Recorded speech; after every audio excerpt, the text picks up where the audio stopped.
আসসালামু আলাইকুম।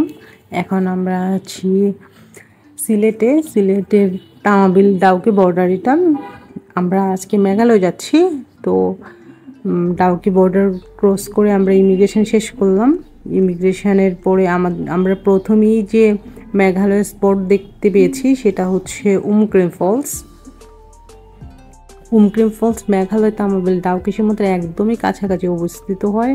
উমক্রেম ফলসটা আমরা প্রথমেই দেখতে গিয়েছি।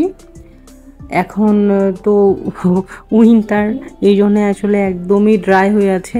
না হয় এই যে উপর দিয়ে যে ঝিরঝির করে পানি পড়ছে, এখানে প্রচণ্ড বেগে পানি পড়ে, ইভেন এখানে দাঁড়ানোও যায় না। আর এখন যেহেতু বর্ষাকাল, এই জন্য আসলে মানুষ এখানে গোসল করছে। তো ওখানে তো পানির ক্রাইসিস হয় এই সিজনটাতে। এই জায়গাটাতে মানুষ উপরের দিকে দাঁড়িয়ে পিকচার টিকচার তুলে। তো আমি এখন রাস্তাটা দেখাই। এটা হচ্ছে রাস্তা, এখানে আমাদের গাড়িটা পার্ক করা আছে। 3 দিনের জন্য আমাদের গাড়িটা বুক করা হয়েছে। পার ডে আমাদের ড্রাইভার নিচ্ছে 2500 রুপি করে। তো আজকে আমাদের জার্নির প্রথম দিন। প্রথমেই আমরা এই জলপ্রপাতটা দেখতে পেলাম। আমরা আসলে উইন্টারে এসে ঠিক করি নাই, কিন্তু আমাদের আসলে ভিসার মেয়াদ শেষ হয়ে যাবে, এই জন্যে আমাদের আসা হয়েছে এই টাইমে। তো আমি সাজেস্ট করব আপনারা সবসময় চেষ্টা করবেন বর্ষাকালে মাঝখানে বা শেষের দিকে যাওয়ার জন্য, তাহলে আপনারা এই ঝর্ণাগুলো ভরা যৌবন দেখতে পারবেন। এখন আমরা একদম ড্রাই দেখতে পাচ্ছি। ডাউকি থেকে 4 কিলোমিটার দূরে অবস্থিত এই ফলসটি।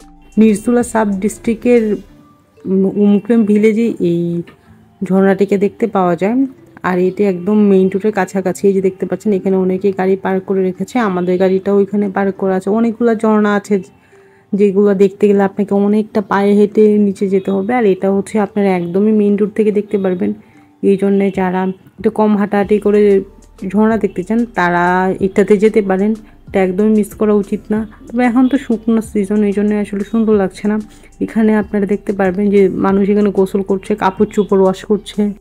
তবে পানি থাক আর না থাক, এর নৈসর্গিক সৌন্দর্য আমাকে সবসময়ই টানে।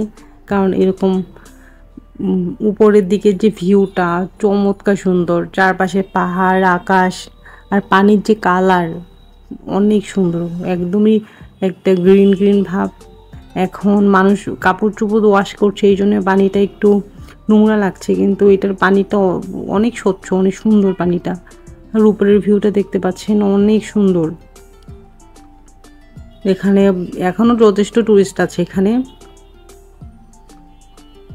ঝর্ণার উপর দিকে এরকম একটা ছোট্ট ব্রিজ আছে, চাইলে আপনারা ওই ব্রিজটাতে গিয়ে এইটার ঝর্ণার সৌন্দর্য উপভোগ করতে পারেন। যখন বর্ষাকাল থাকে তখন এটা নিচ দিয়ে পানির ফ্লোটা অনেক জোরে থাকে, তখন ওই ঝর্ণার দাঁড়িয়ে আপনি এটা সৌন্দর্য দেখতে পারবেন। তবে এখন যেহেতু পানির ফ্লো কম, এই জন্য আমি নিচ থেকেই ভিডিও করেছি, বা আমি অনেকটা নিচে গিয়েছিলাম পিকচার তোলার জন্যে।